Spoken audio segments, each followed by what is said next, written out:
Hello po mga kapraps. Pupuntahan natin ngayon ang isang property na for sale dito sa bayan ng San Clemente, Tarlac. Ito po ay isang house and lot na merong rice field sa likurang bahagi. Meron na ditong linya ng kuryente at tubig. Palibot na po ito ng bakod. Ito po ang harapang bahagi ng property mga kapraps. At yung bakod na yan po ang bakod ng property na i-offer ko sa inyo ngayon. Ito po. So meron itong sukat na nasa 4,000 square meters kabuuan. Ang kagandahan mga kapraps, kasama na po sa bentahan ang tatlong aircon, meron itong kasamang gas range at malaking ref. Yan, dito sa harapan ng property, meron itong gate na nasa 4 meters ang lapad. Ito yung daanan ng sasakyan. Tapos dito naman po sa gilid ng malaking gate, yan, meron tayo ditong mga katabing palayan. Yan, dito sa gilid ng gate mga kapraps, meron din itong maliit na gate para sa daang tao. Ito po. Tara, pasok po tayo. Habang kayo nagpapahinga at nagre-relax dyan sa inyong kanya-kanyang pamamahay, samahan niyo po ako sa pag-ikot dito sa property. Dito na tayo sa loob mga kapraps. Dito sa harapan, ang lupa mga kapraps ay mayroon na ring tanim na Bermuda grass. Tapos napakarami po nitong mga tanim na ornamental plants. Ayan o. Ang property na ito ay nasa 15 minutes lang o 15 minutes drive ang layo sa town proper ng San Clemente. At ang distansya nito sa Metro Manila mga kapraps ay nasa 1 oras lamang po. Ganun lang siya kalapit. Yan, dito tayo sa harapang bahagi ng property. Ayan po, ang bakod, mataas din po yan mga kapraps at may pintura na rin. Meron ditong fountain. Yan, ito mga kapraps, oh, fountain. Yan, palibot ng bakod. Maraming nakatanim, mayroon din ditong pine tree. Ang tanim dito mga kapraps sa loob ng property, meron itong tanim na guyabano, may saging, may langka, at meron din itong tanim na abukado. Ang bahay mga kapraps ay 3 palapag. Bali ang pinaka taas na bahagi, yung rooftop, meron din siyang bubong. Mamaya pupuntahan natin para makita nyo ang buong bahay mga kapraps.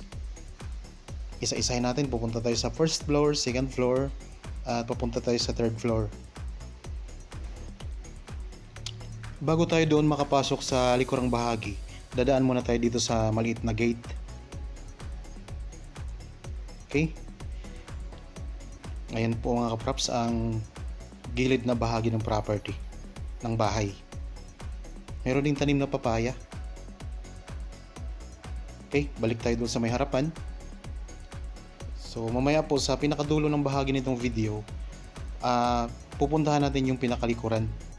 Bali ipapakita ko sa inyo doon ang sakop na palayan nitong property.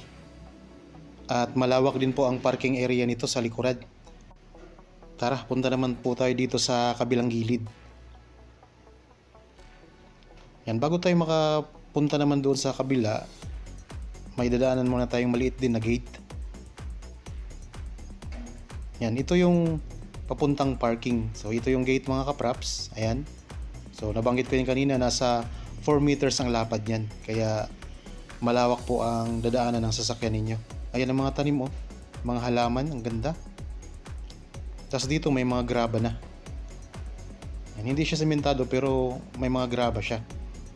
So ayun po ang rooftop mga kapraps.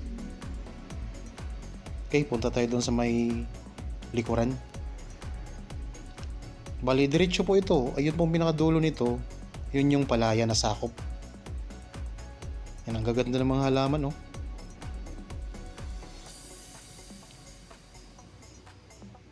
Mamaya pupuntahan, papasok tayo dyan. Yan, ang ganda ng parang saging siya na ang ganda.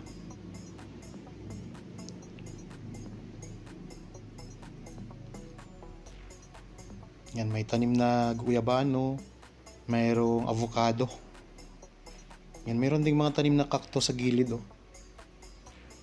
Yan, palibot na siya ng bakod, tapos pinturado na rin ang bakod mga kapraps. Yan, meron kayong daanan dito sa gilid ng bahay. Tapos ang bahay mga kapraps, ang mga bintana nito, puro mga glass na po yan. Ayan oh. Meron pala itong 3 kwarto at meron itong 3 CR. Ang bawat CR mga kapraps ay meron na ring shower room. Okay? Ayan po ang parking area. May bubong na rin yan mga kapraps. Tapos yun po ang sakop na palayan. Pagkalabas po ng gate na yan. Yan, mayroon din siyang gate sa likurang bahagi ng property. Ayan ang mga tanim na puno. Okay, balik po tayo dito. Mamaya po sa pinakadulo nitong video, pupuntahan natin yan, babalikan natin yan. Iikutin naman natin, tapos lalapitan natin yung sakop na palayan nitong property.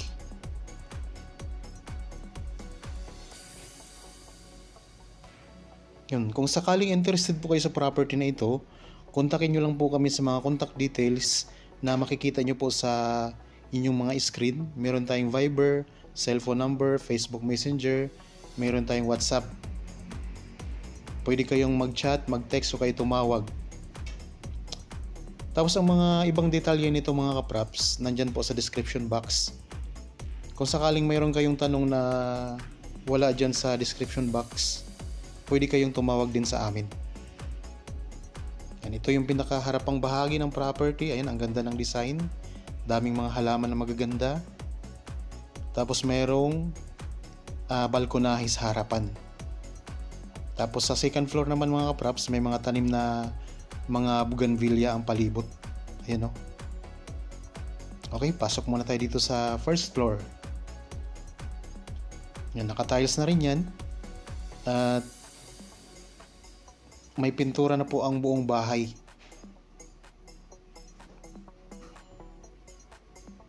Yan, dito sa harapang bahagi ng bahay, mayroon ditong CR din. Ayan. Yan, ang lawak din ng balkonahe mga kapraps. Tara, pasok na po tayo sa loob ng bahay. Mayroon rin po itong screen door.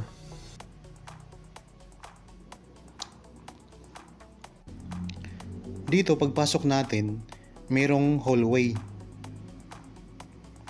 Ito ang kusina. Yan, napakalawak din mga kapraps ng kusina oh.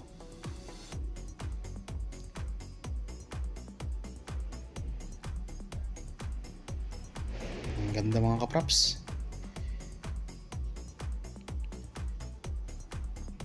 Yan, may mga dim light na rin po yan. Dito, mayroon tayong minibar. Tulad ng nabanggit ko kanina, itong gas range na nandito sa kusina ay sakop na po o kasama na po sa bentahan. Tapos itong malaking ref, kasama na rin po yan mga kapraps. So, malawak po ang kusina.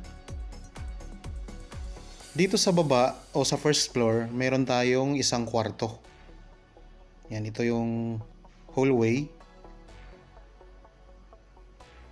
Tapos yung kwarto mga kapraps dito sa baba. Ayan.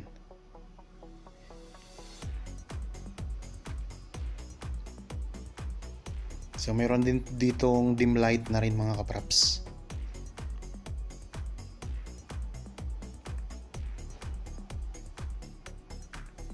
Dito sa kwarto, meron na ring CR. Ito yung mga kapraps ang CR. Maaliwalas po ang bawat kwarto nito. Ganda.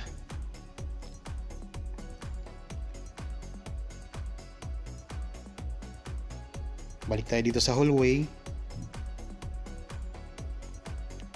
Meron din po palang itong isang TV room mga kapraps. At meron itong mga CCTV ang palibot ng bahay. Yan, ito yung hagdanan naman natin papunta doon sa taas. Paakyat sa taas. Ayan ang sala. Meron tayo ditong sala mga kaprops na malawak. Dito po sa tapat ng sala, open siya mga kaprops. Oh. Ayan. Meron na rin ditong chandelier. Tapos nasa pinakataas po siya na bahagi. Ayan po ang design ng hagdanan. Magandang design na rin yan. Yan ang second floor mga kaprops.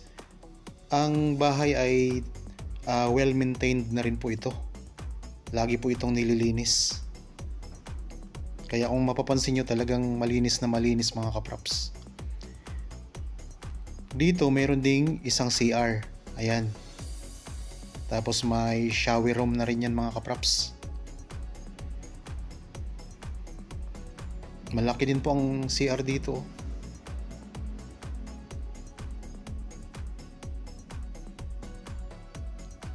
Moderno na ang design ng mga pinto, yung loob ng CR, loob ng mga kwarto.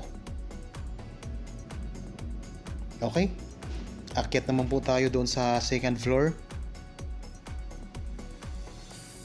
Dito po sa second floor, meron itong dalawang kwarto at meron pong entertainment room. Merong malaking TV mga kaprops.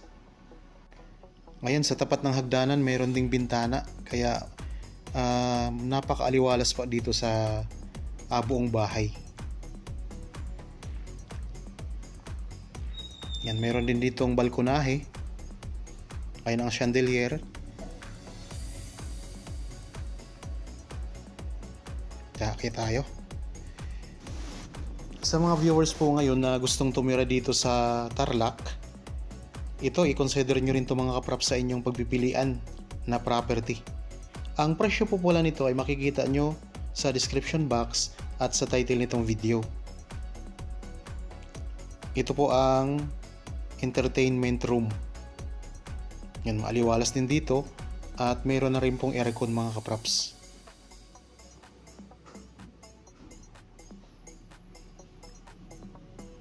Yan. Ganda. So kung gusto mong mag-relax, dito ka lang pupunta. Gusto mong magpalamig, makikinig ng music, magpahinga, ayan, dito ka lang pupunta. Okay, silipin naman po natin ang dalawang kwarto dito. Bali dito sa harapan ng bahay, sa second floor, meron ding balkonahe na napapalibutan ng tanim na bougainvillea. Ito po yung isang room. Katapatan lang po ng isa pang kwarto. So ito yung pangalawa na room mga kaprops. Yan, nabanggit ko naman po na meron ditong dalawang room at merong entertainment room sa second floor. Okay, punta tayo dito sa harap ng second floor mga kaprops. Ayan, ang daming mga tanim na bougainvillea. Lalo na pag namumulaklak na yan lahat. Ang gandang tingnan yan. Mula po dito, meron tayong matatanaw na mga magagandang views. Ayan. Lalo na po doon sa third floor na pupuntahan naman natin. Meron din ditong screen door mga kaprops. Okay, punta naman po tayo doon sa pangatlong palapag. Dadaan po ulit tayo dito sa hallway. And dire-diretso po tayo doon mga kaprops. Mayroon tayong balkonahe dito sa second floor na nasa loob ng bahay. Yan, daming bintana oh. Kaya napakaaliwalas dito. Matatanaw natin dito ang mga palayan sa palibot ng property. At yan naman po ang sala.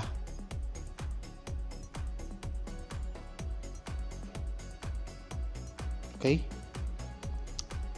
Dito, ito yung dadaanan natin papunta doon sa taas. Yan, mayroon din daanan papunta sa first floor mga kaprops. Yan. Okay, dito tayo. So para din po itong fire exit mga kapraps.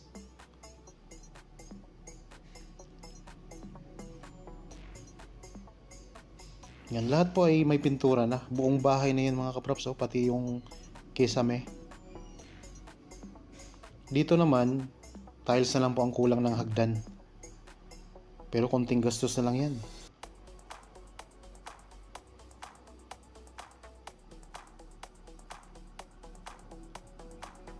Ang ganda pa ng mga pinto dito.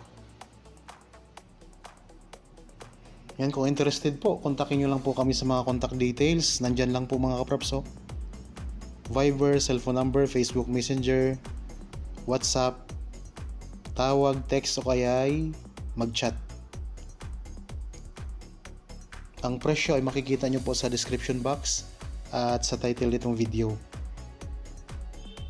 Okay? Ayan. Dito na tayo sa pangatlong palapag. Ayan ang views. Ang ganda. Ito yung pinakalikurang bahagi ng property. Yan ang mga tanim. Nakaka-relax dito mga kapraps. Ayan naman po ang sakop na palayan. Yan po ang natatanong nyo na palayan na yan. Yun po yung sakop nitong property kasi ang kabuuang sukat po nito ay 4,000 square meters. Halos kalahating hektarya ito mga kapraps. Yan ang sakop na palayan. Okay, punta naman tayo dito sa gilid. Ayan, may mga mountain views tayong matatanaw. Tapos may palayan din. Ayan po ang babang bahagi ng property. Tapos ayan ang barangay road. Mountain views, ang ganda dito. Tapos ito yung buong third floor mga kapraps.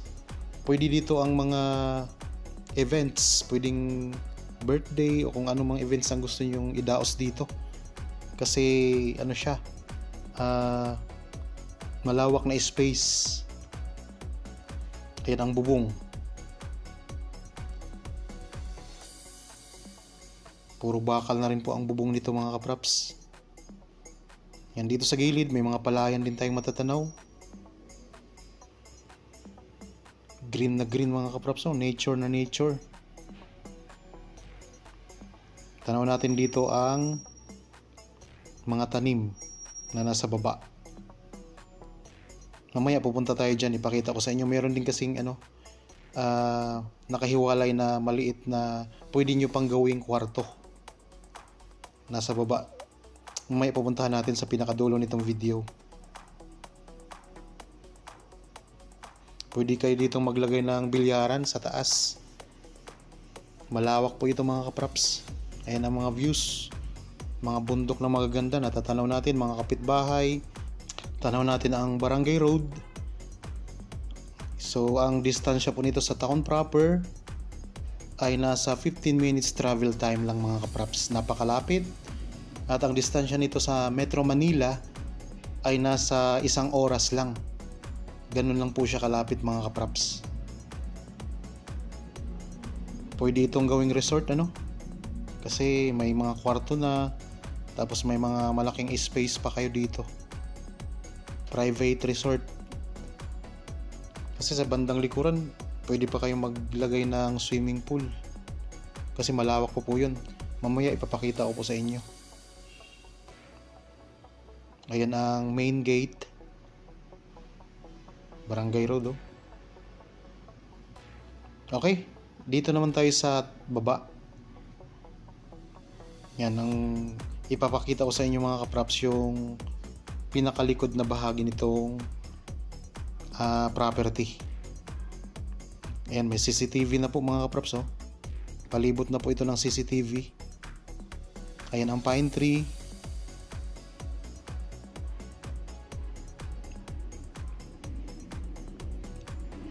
Puntahan natin yung mga di ko pa naipakita sa inyo. Tulad ng pangako ko kanina. Yan, dito na tayo sa gilid. Galing tayo doon sa pinakataas.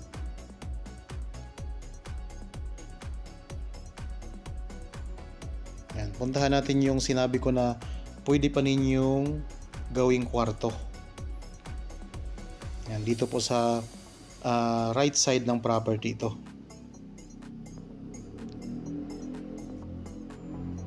Hindi kasi natin ito napasok kanina sa unang video. Okay, ito po. Dito na tayo sa isa pang nakahiwalay na building na maliit. Yan, dito meron tayong maliit na kusina at lababo. Yan, tabi lang po ito ng malaking bahay mga kapraps. Yan, may linya na tayo ng kuryente at saka tubig.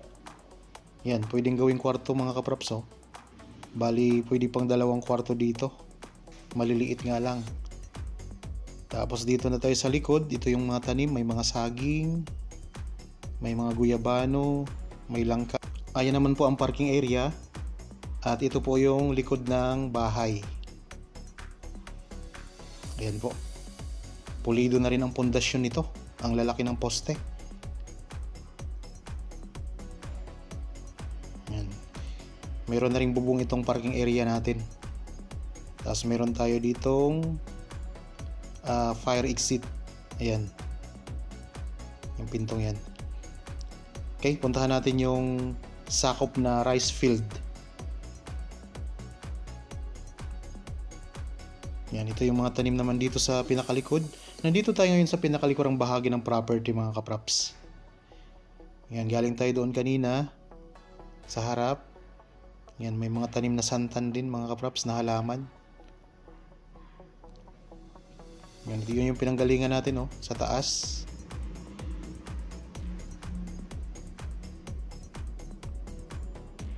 May mga cactus na tanim, ano. Yan. Talagang palibot siya ng mga ornamental plants.